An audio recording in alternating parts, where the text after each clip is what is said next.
नमस्कार।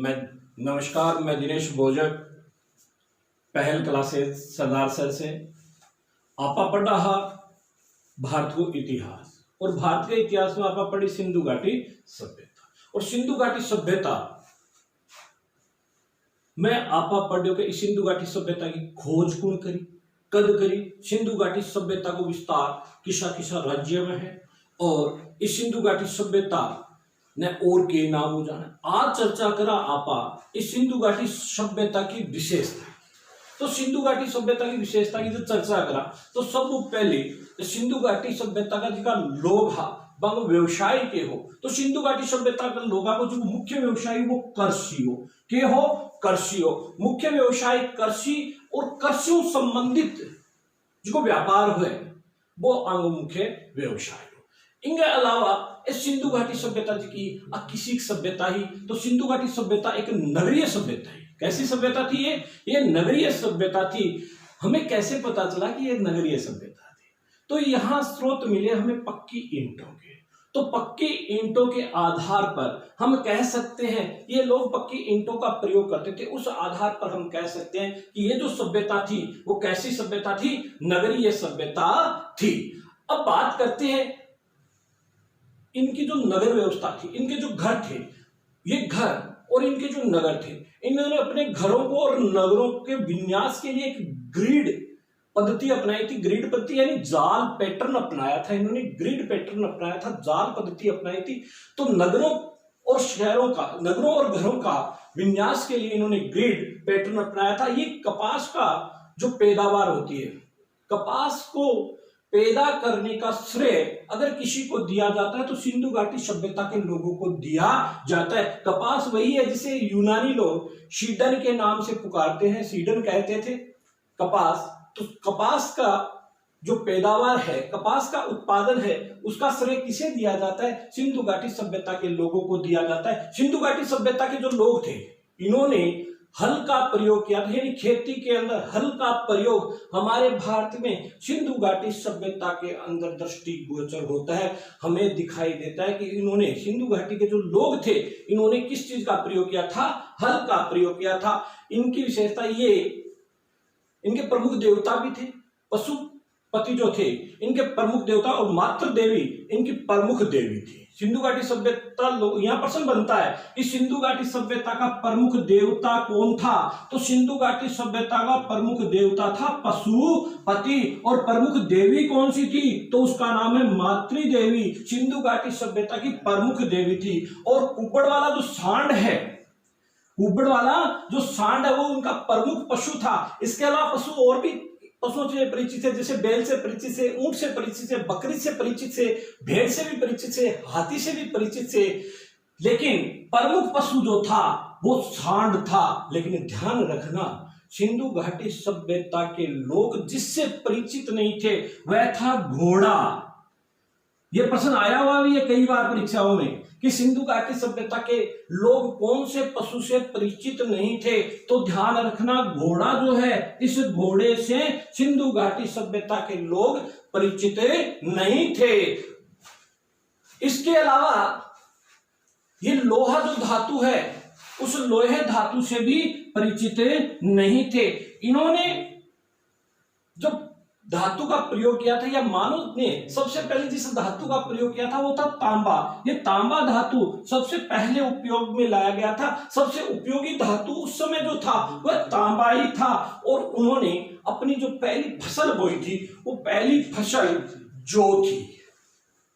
पहली फसल कौन सी थी? जौ थी।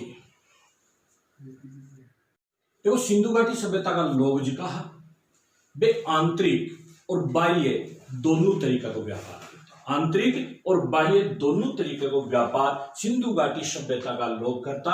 सिंधु घाटी सभ्यता ने मेरुआ के नाम ही पुकारता। मेरुआ के नाम सिंधु घाटी सभ्यता ने कौन पुकारता?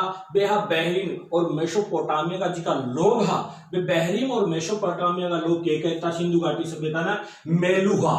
के कहता? मेलुहा केता किन केता मेल हुआ सिंधु घाटी सभ्यता ने केता कुण केता बहरीन और मेसोपोटामिया का लोग जी कहा बे केता सिंधु घाटी सभ्यता की जी लिपि है जिकी ना आप सिंधो लिपि कहा और सिंधो लिपि आज तक पढ़ी को नहीं यानी अपठनीय है। सिंधो लिपि कैसी है अपठनीय लिपि है। इसीलिए इस सिंधु घाटी सभ्यता को हम आदि ऐतिहासिक कालीन सभ्यता की श्रेणी में रखते हैं। इसे आदि ऐतिहासिक कालीन सभ्यता भी कहते हैं। सिंधु घाटी सभ्यता का जो समाज की व्यवस्था थी जो सिंधु घाटी सभ्यता का समाज था वो समाज मातृसत्तात्मक समाज था यानी मातृशक्ति जो थी महिलाओं की जो स्थिति थी वो महिलाओं की स्थिति उच्च थी यानी इस सभ्यता के अंदर जो समाज था वो कैसा था मातृसत्तात्मक समाज था। कैसा समाज था मातृसत्तात्मक समाज था। ये मातृसत्तात्मक जो समाज है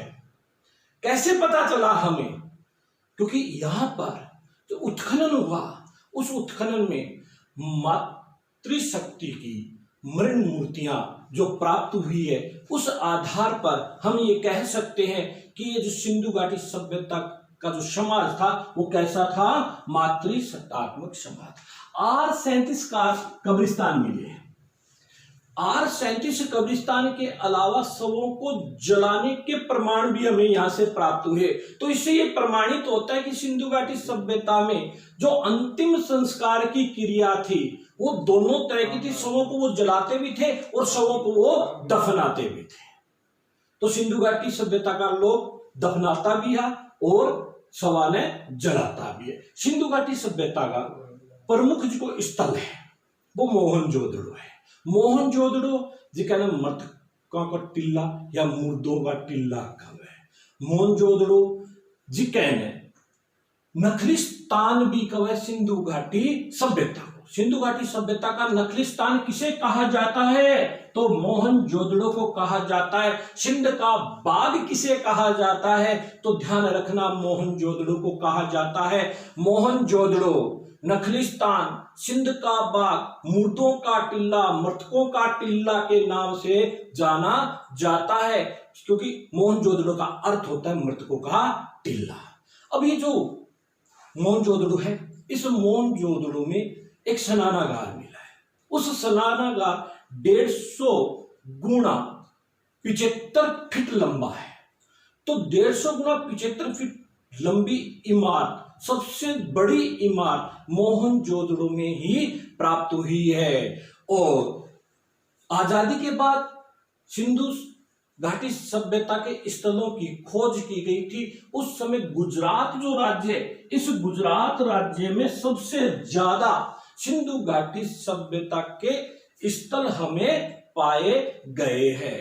ये सिंधु घाटी सभ्यता का प्रमुख स्थल जो मोहनजोदड़ो है इसके अलावा कालीबंगा भी है। देखो कालीबंगा नाम काले रंग की चूड़ियों के आधार पर इसका नाम कालीबंगा सभ्यता पड़ा। जो कालीबंगा सभ्यता भी किसका है सिंधु घाटी सभ्यता का ही एक स्थल है जो कि राजस्थान के हनुमानगढ़ जिले में स्थित है।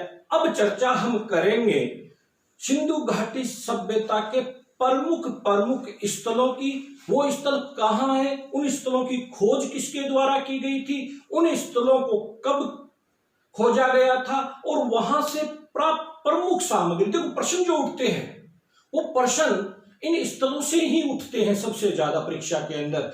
और आजकल विशेष रूप से जो प्रश्न उठते हैं वो उठते प्राप्त जो सामग्री है वहां से कौन सी चीज कहां प्राप्त हुई थी कौन से सिंधु घाटी सभ्यता स्थल से प्राप्त हुई थी वहां से प्रश्न सबसे ज्यादा वर्तमान में उठे रहे हैं। तो अब चर्चा करते हम प्रमुख स्थलों की।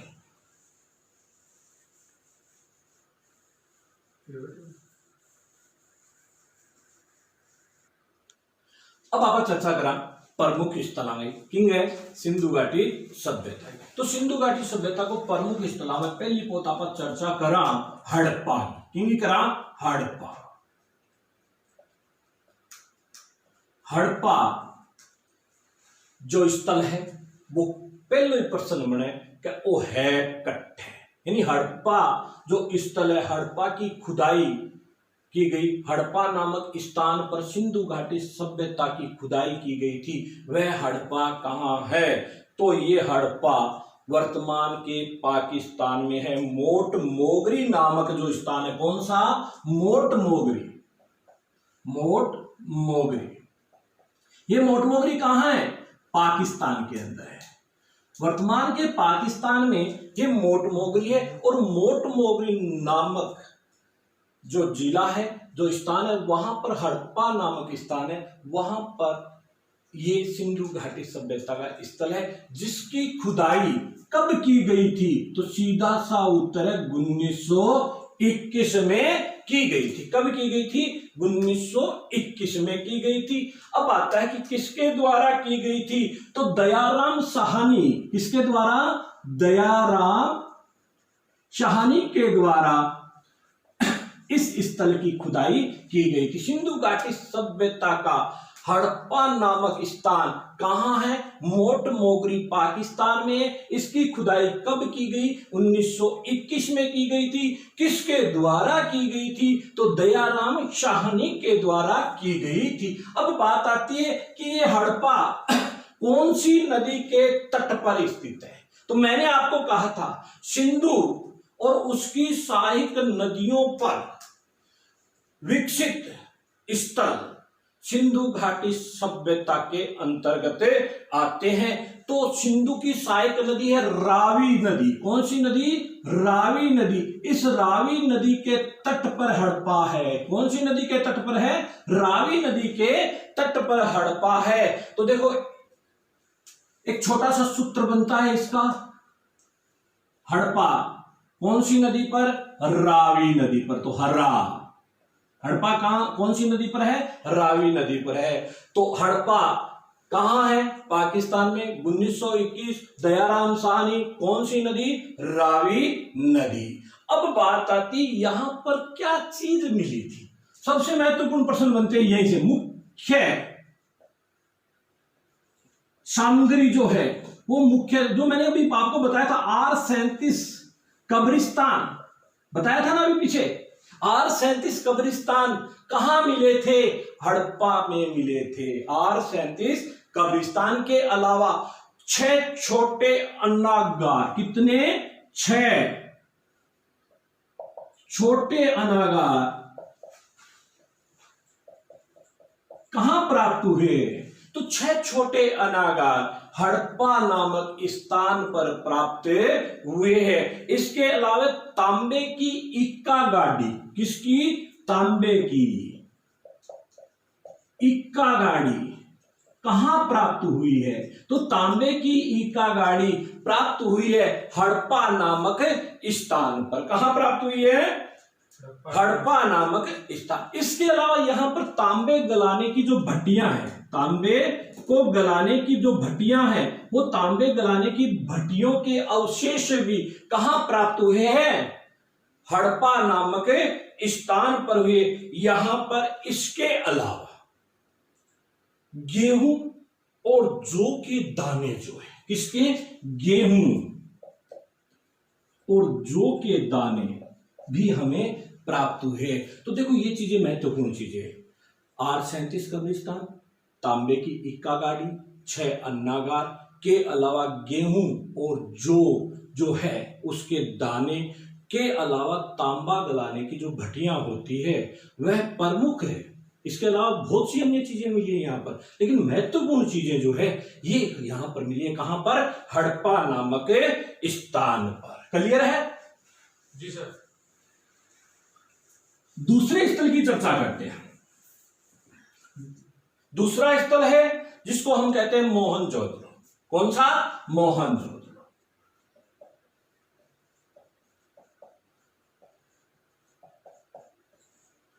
प्रश्न बनता है नाम लिखते ही कि मोहनजोदड़ो कहां है।